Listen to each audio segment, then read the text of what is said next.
시간이 되었습니다. 우리 다 같이 사도신경으로 신앙 고백 드림으로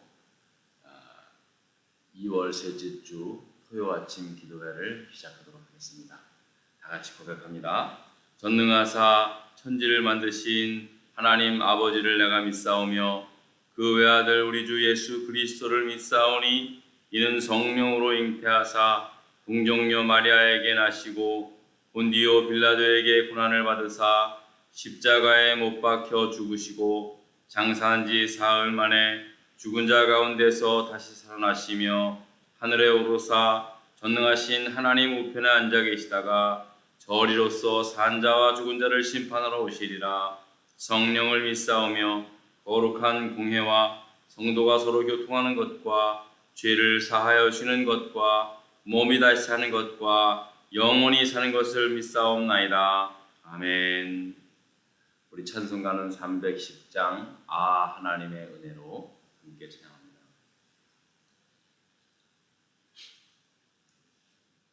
310장 아 하나님의 은혜로 다 같이 찬양하겠습니다.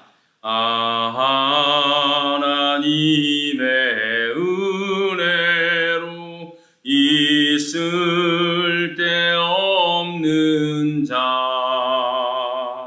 왜 부속하여 주는지 난 알 수 없도다. 내가 믿고 또 의지함은 내 모든 형편하시는 주님 늘 보호해 주실 것을 나는 확실히 아네. 왜 내게 굳센 믿음과 또 복음 주셔서 내 마음이 항상 편한지 난 알 수 없도다. 내가 믿고 또 의지함은 내 모든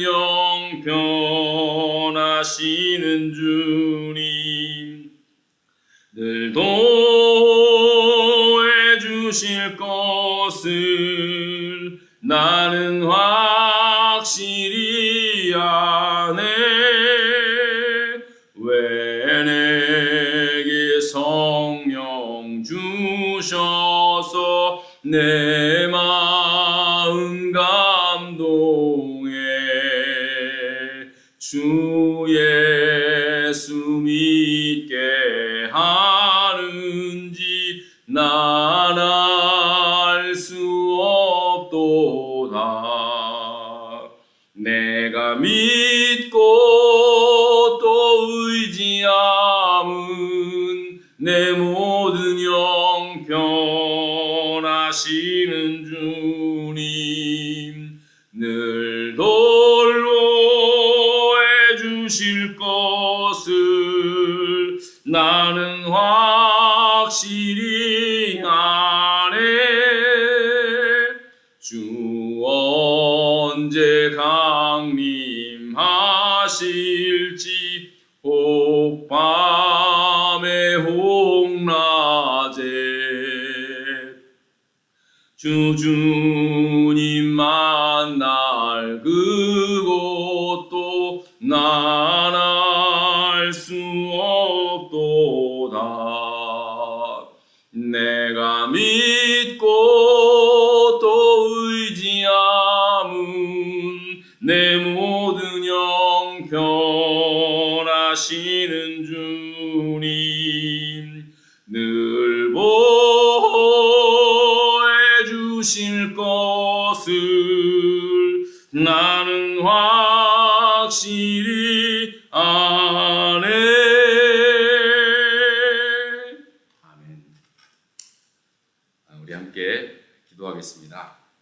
우리 이제 지난 수요일서부터 사순절이 시작이 되었습니다. 올해는 이제 고난주간이라든지 부활주일이 좀 일찍 시작이 됩니다. 우리 다 같이 함께 기도하면서 이번 사순절 동안 우리의 삶을 좀 뒤돌아보면서 예수 그리스도의 십자가의 은혜를 바라보는 그런 귀한 시간 될 수 있도록 위해서 기도하시고, 또 이번 사순절 기간을 통해서 우리가 늘 기도해오던 평생에 계신 분들이 한 분 한 분 다 새롭게 다 회복될 수 있는 그 놀라운 은혜와 역사가 나타날 수 있도록 우리 함께 다 같이 기도할 수 있기를 바랍니다. 또 교회를 위해서, 그리고 이 코로나 이 시대가 속히 종식될 수 있도록 함께 다 같이 기도하겠습니다. 하나님 아버지 감사합니다. 저희들의 아버지 하나님 부르시고 아버지 하나님 같이 함께 하시고 하나님 아버지 하나님 사천 아버지 하나님 주의하소서.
하나님 아버지 감사합니다. 오늘도 이렇게 저희들 토요 아침 기도회로 함께 마음을 같이 모을 수 있게 하시고, 아버지 하나님 이렇게 유튜브를 통해서 아버지 하나님 이 예배를 하나님께 드릴 수 있게 하시오니 정말로 고맙고 감사를 드립니다. 이제 내일서부터 사순절 첫째 주간이 시작이 됩니다. 이미 사순절이 시작이 되었는데 아버지 하나님 특별히 올해 시작되는 이 사순절, 아버지 하나님 그 어느 때보다도 다시 한번 이 사순절을 통해서 십자가의 놀라운 은혜를 회복할 수 있게 하시고, 십자가의 은혜로 다시 한번 새롭게 살 수 있는 그러한 아버지 은혜 있게 하여 주시옵소서. 아버지 하나님이시여, 코로나 바이러스로 인하여 너무나 긴 시간 동안 우리의 일상이 아버지 하나님 회복되지 못하고 있는 상황이 있습니다. 아버지 하나님 이번 사순절을 통해서 다시 한번 아버지 하나님이시여 모든 것들이 다 회복되는 놀라운 역사가 일어날 수 있게 하여 주기를 간절히 바라옵고, 이번 부활절은 아버지 하나님이시여 모든 것이 다 회복되는 놀라운 은혜 가운데 아버지 하나님 부활절 예배를 하나님께 드릴 수 있도록 은혜 허락하여 주시옵소서. 아버지 병상에 계신 분들을 위하여 기도합니다. 한 분 한 분 주님이 친히 안수하셔서 모든 질병에서 깨끗이 치유받을 수 있게 하여 주시옵소서. 하나님께서 그 누구보다도 그 아픔과 그 고통을 하나님께서 친히 아시고 또 예수 그리스도께서 친히 경험하실 줄 압니다. 하나님 주님께서 긍휼을 베풀어 주셔서 아버지 하나님 모든 질병에서 깨끗이 회복되는 은혜와 역사가 있게 하여 주시고, 아버지 하나님 정말로 다시 한번 아버지 하나님 저희 교회를 통해서 하나님께서 이루시고자 하는 이 지역에서 이루시고자 하는 일들을 아버지 하나님 저희 교회를 통해서 이룰 수 있도록, 그런 교회 될 수 있도록 은혜 베풀어 주시고, 아버지 하나님 우리 교우들과 온 교우들과 마음을 같이하여 주님의 몸된 거룩한 제단 만들어 세워갈 수 있도록 은혜 허락하여 주시옵소서. 예수님 이름으로 기도드렸습니다. 아멘. 오늘 말씀 계속해서 마가복음의 말씀 7장 24절서부터 30절까지의 말씀을 함께 읽도록 하겠습니다. 마가복음 7장 24절로 30절까지의 말씀입니다. 우리 다 같이 마가복음 7장 24절서부터 30절까지의 말씀을 읽습니다. 예수께서 일어나사 거기를 떠나 두로 지방으로 가서 한 집에 들어가 아무도 모르게 하시려 하나 숨길 수 없더라. 이에 더러운 귀신 들린 어린 딸을 둔 한 여자가 예수의 소문을 듣고 곧 와서 그 발 아래 엎드리니 그 여자는 헬라인이요 수로보닉의 족속이라. 자기 딸에게서 귀신 쫓아내 죽이시기를 간구하거늘 예수께로 이르시되 자녀로 먼저 배부르게 먹게 할지니 자녀의 떡을 취하여 개들에게 던짐이 마땅치 아니하니라. 여자가 대답하여 이르되 주여 올소이다. 마는 상 아래 개들도 아이들이 먹던 부스러기를 먹나이다. 예수께서 이르시되 이 말을 하였으니 돌아가라. 귀신이 내 딸에게서 나갔느니라 하시매 여자가 집에 돌아가 본즉 아이가 침상에 누웠고 귀신이 나갔더라. 아멘. 오늘 말씀은 예수님께서 두로라고 하는 지방에 들렸을 때 일어났던 사건의 이야기입니다.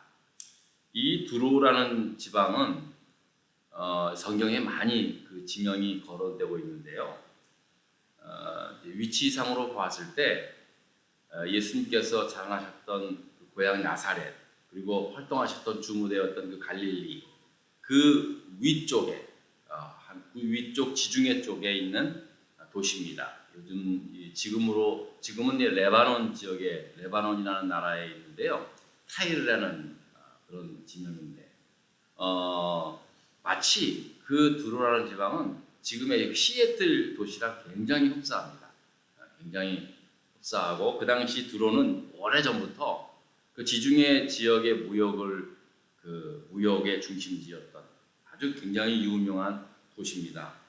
성경에도 보면은요, 이스라엘 유다와 이제 좀 적대적인 관계도 있긴 했지만, 그러나 또 한편 그 다윗 왕과 솔로몬 왕 시대 때는 두로 왕 히람이라는 왕이 이제 그 다윗성하고 예루살렘성 건축을 위해서 백향목 나무도 보내주고, 그다음에 그 아주 기술이 좋은 그런 석공들도 보내주고 그랬다는 그런 기록들이 성경에 나옵니다. 그러니까 이 두로라는 지역은 사실은 유대에 속한 나라는 아니었지만 그러나 굉장히 그 성경에 많이 거론되고 또 이스라엘 나라 왕은 그런 굉장히 좀 인연이 있는 그런 곳이었습니다. 하지만 이제 그 강대국들에 의해서 오래전에 두로라는 나라는 없어졌고 그리고 알렉산더 대왕에 의해서 이제 두로 지방에 많은 헬라인들이 들어오게 되고 그 당시 예수님 당시에는 헬라 문명의 헬라 문화의 한 도시로 그렇게 자리하고 있었습니다. 그런데 그 복음서에 보면은요, 이 두로와 시돈, 그러니까 두로라는 지방은 항상 시돈이라는 곳과 같이 이렇게 나오는데 시돈도 그렇게 멀지 않은 곳이에요. 그러니까 시애틀하고 타코마 뭐 이런 지역이죠. 항상 그 두 지역이 같이 오는데요. 이쪽에 살고 있던 많은 사람들이 예수의 소문을 듣고 예수의 말씀을 들으려고 또 예수께서 행하시는 그런 놀라운 일들을 보기 위해서 두로와 시돈 지방에 많은 사람들이 왔다고 그 성경에도 복음서에 보면은 그렇게 기록하고 있습니다. 굉장히 두로라는 지역은 굉장히 익숙한 곳이었죠. 그런데 예수님께서 이제 어느 날 이 두로라는 지역으로 가신 겁니다. 그 이유를 보니까 24절에 보면 예수님께서 아무도 모르게 어느 두로의 어느 한 집에 머물러 있기 위해서 그쪽에 가셨다는 겁니다. 아마도 예수님께서 좀 많이 피곤하셨는지 그럴 수밖에 없겠죠. 유대 전역을 돌면서 말씀을 선포하고 가르치고 또 온갖 이적을 행하면서 사실 사람들을 대하는 게 쉬운 일이 아니잖아요. 그러니까 좀 두로 지방에 가서 또 지중해가 보이는 그런 좀 휴양도시다 보니까 그곳에서 좀 쉬러 가셨는지 어느 한 집에 가서 좀 아무도 모르게 머무르게 갔는데 금세 예수님께서 두로에 오셨다는 소문이 그냥 금세 다 나버린 거예요. 그러자마자 그 소문을 듣자마자 그 헬라인이요 수로보니게 족속의 한 여인이 당장에 예수님께 달려와서 예수님 발 앞에 엎드리게 됩니다. 그리고 간구합니다. 예수님, 지금 내 딸이 심한 귀신에 들려가지고 지금 너무나 고통 중에 있습니다. 예수님께서 내 딸을 붙잡고 있는 그 귀신을 좀 예수님께서 좀 쫓아내 주십시오. 고쳐 주십시오. 라고 그렇게 간절하게 기도합니다. 여러분, 자식을 위한 엄마의 기도는요, 그 어떤 기도보다 강하고 집요합니다. 그럴 수밖에 없습니다. 자식을 위한 엄마의 기도는요, 그 어떤 기도보다 강합니다. 집요합니다. 더욱이 병들어 고통당하는 자기 딸을 고치고자 하는 그 간절한 그 어머니의 마음은요, 그 어떤 기도보다도 더 강렬했을 겁니다. 그런 마음에 예수님의 발 앞에 엎드려서 행복하게 간구하고 있는 것입니다. 그 어느 여인보다 아마 더 애절하게 보여졌을 것입니다. 자, 그렇게 간절하게 예수님께 청원하는, 간구하는 그 여인을 향해서 예수님은 이렇게 말씀합니다. 우리 27절의 말씀을 한번 다시 읽습니다. 27절의 말씀입니다. 예수께서 이르시되 자녀로 먼저 배불리 먹게 할지니 자녀의 떡을 취하여 개들에게 던짐이 마땅치 아니하니라 라고 그렇게 말합니다. 사실 충격적인 말입니다. 한마디로 이 스로보니게 여인, 예수님 발 앞에 엎드려서 자기 딸을 위해서 간구하고 있는 이 스로보니게 여인을 개 취급합니다. 개 취급. 아니 가뜩이나 자기 딸이 귀신 들려가지고 동네 사람들로부터 이 소리 저 소리 들어가면서 괴로워하던 그 여인이었는데, 예수님께 나와서 좀 고쳐달라고, 좀 혹시 나았지는 않을까 하는 간절한 그 마음으로 갔는데, 그 상황에서 자기가 개 취급을 당한 거예요. 여러분 같았으면 이 상황을 어떻게 받아들였겠습니까? 여러분, 성경 어디를 봐도요, 예수님께서 이런 식으로 말씀하지 않았습니다. 여러분, 예수님 말씀 찾아보세요. 어디를 봐도 이렇게 예수님께서 직선적으로 사람을 개 취급한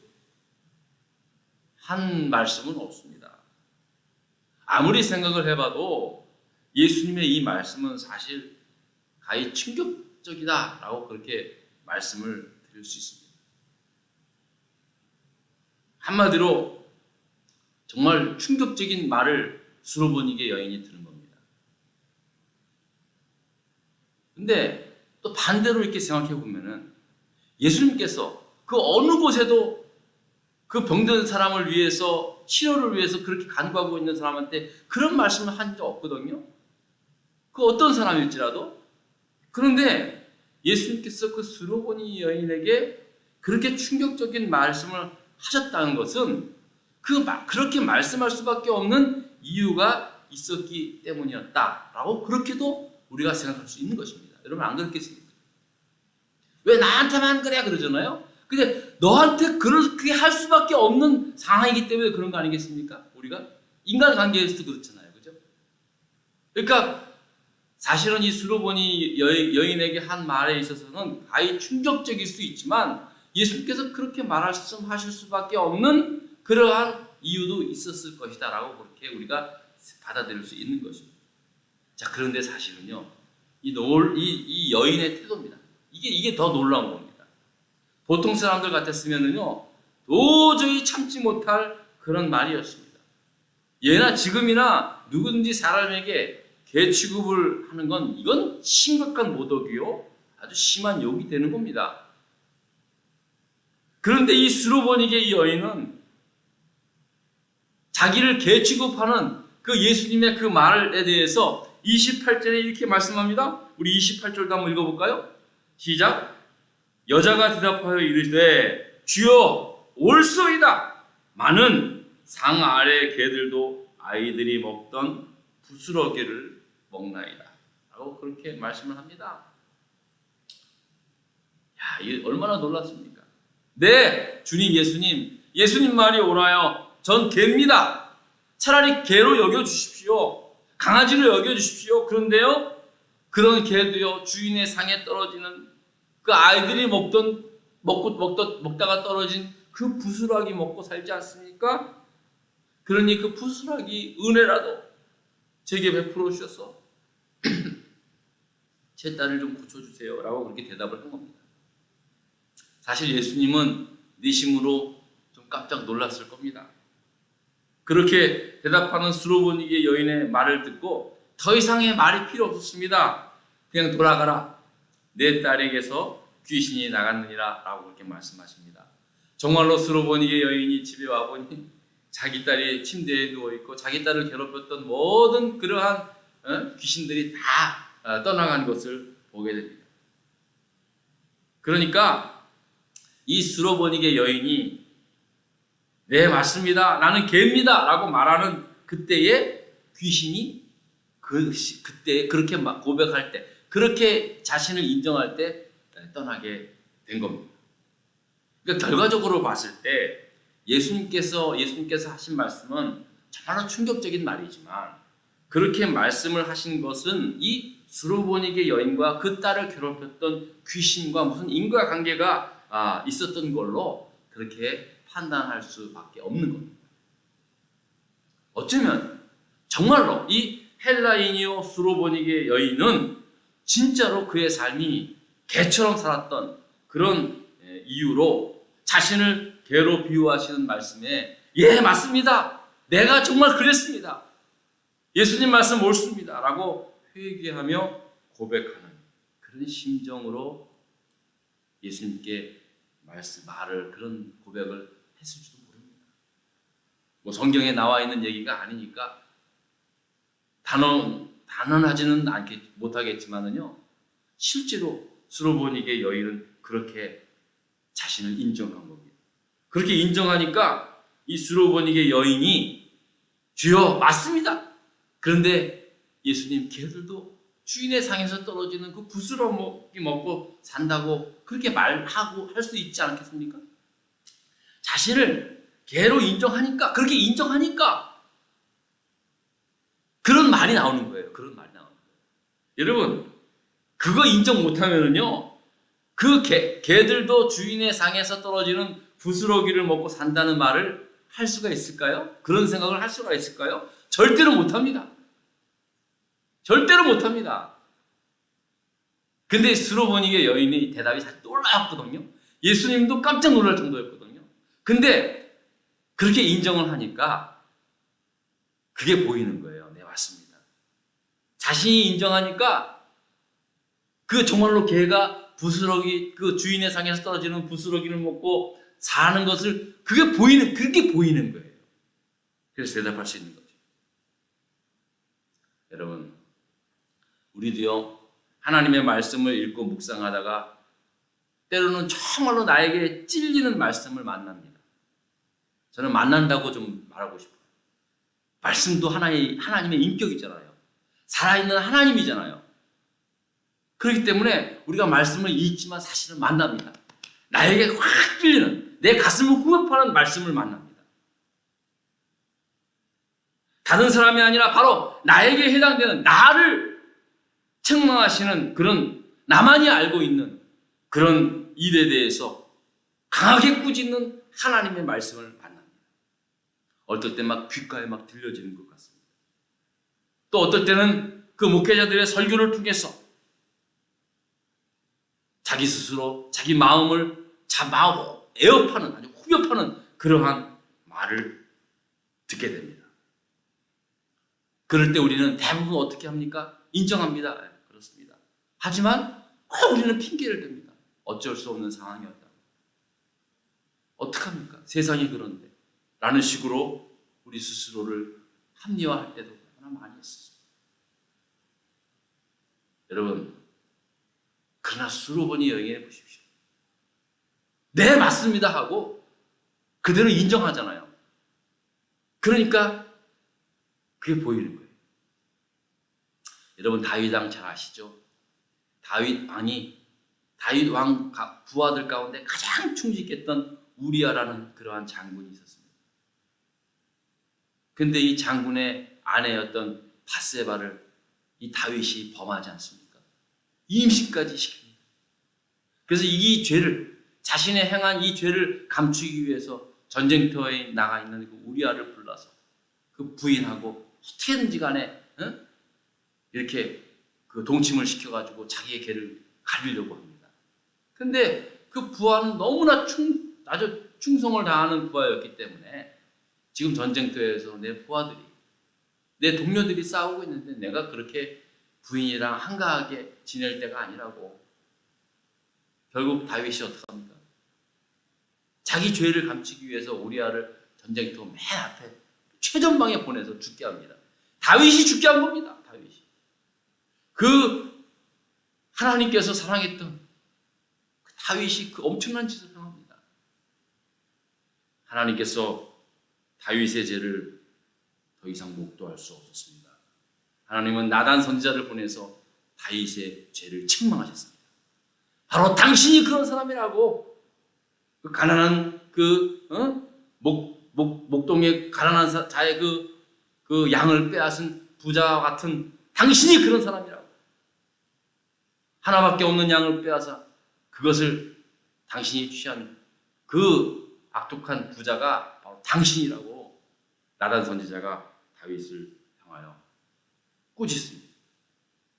다윗은 깜짝 놀랐을 겁니다. 아무도 모르게 행한 그러한 일이었는데 나단 선지자가 자기에게 와서 그렇게 꾸짖는 것을 보면서 깜짝 놀랐을 겁니다.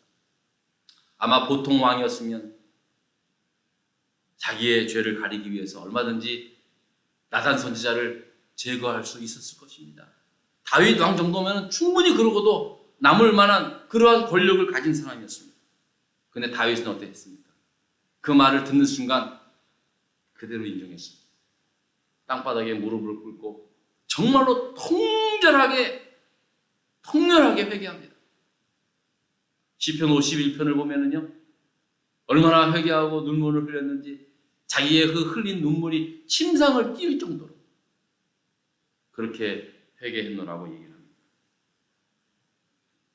여러분, 때로는 우리가 하나님의 말씀을 보면서 정말로 벌레만도 못한 그러한 자신의 모습을 봅니다.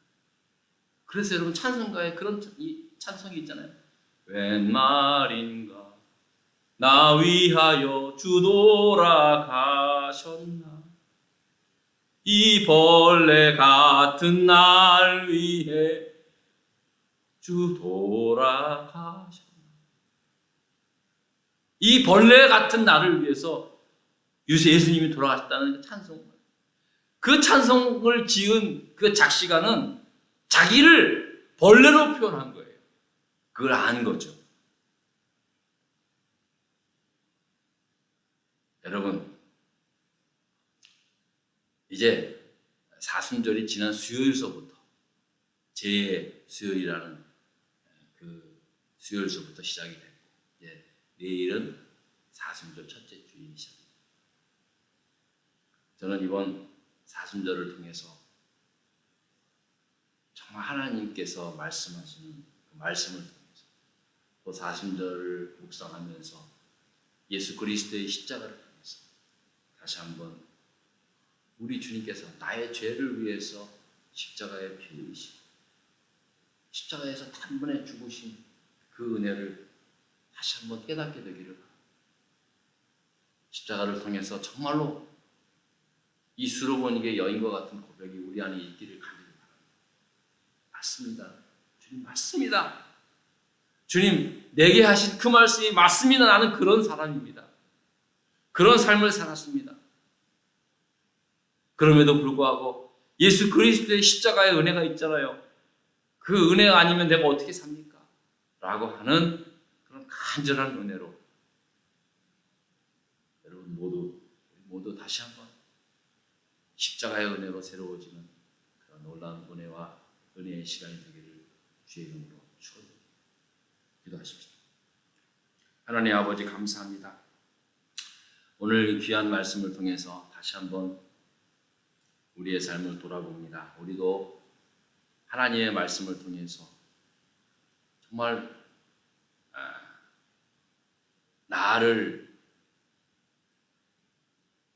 말하고 있는, 말씀하고 있는 그 말씀에 대해서 인정할 수밖에 없는 그러한 우리들을, 나 자신의 모습을 발견합니다. 하나님 핑계대지 않고 또 합리화시키지 않고 그대로 나를 인정하며, 하나님 수로보니의 여인이 주인의 상에서 떨어지는 그 부스럭이라도 달라고 하는 그 믿음의 모습처럼, 하나님 우리는 십자가의 은혜, 그럼에도 불구하고 십자가의 은혜가 있기 때문에 십자가의 은혜 앞에 나아가는 모두가 될 수 있게 하여 주시옵소서. 아버지 하나님, 긴 시간을 이 코로나 이 전염병으로 인해서 아버지 하나님 지내오면서 알게 모르게 우리의 신앙도 약해지고 또 우리의 마음도 참 여러 가지로 참 주님 보시기에 합당치 않는 그 모습들도 있었습니다. 하나님 이번 사순절을 통해서 다시 한번 우리의 일상이 회복되기를 그런 간절히 바라는 마음으로 우리의 믿음도 온전하게 회복되는 은혜가 있게 하여 주시옵소서. 예수님 이름으로 기도드렸습니다. 아멘. 하늘에 계신 우리 아버지여, 이름이 거룩히 여김을 받으시오며 나라의 임하옵시며 뜻이 하늘에서 이룬같이 땅에서도 이루어지이다. 오늘날 우리에게 일용할 양식을 주옵시고 우리가 우리에게 죄 진 자를 사하여 같이 우리 죄를 사하여 주옵시며 우리를 시험에 들지 말게 하옵시고 다만 악에서 구하옵소서. 나라와 권세와 영광이 아버지께 영원히 있사옵나이다.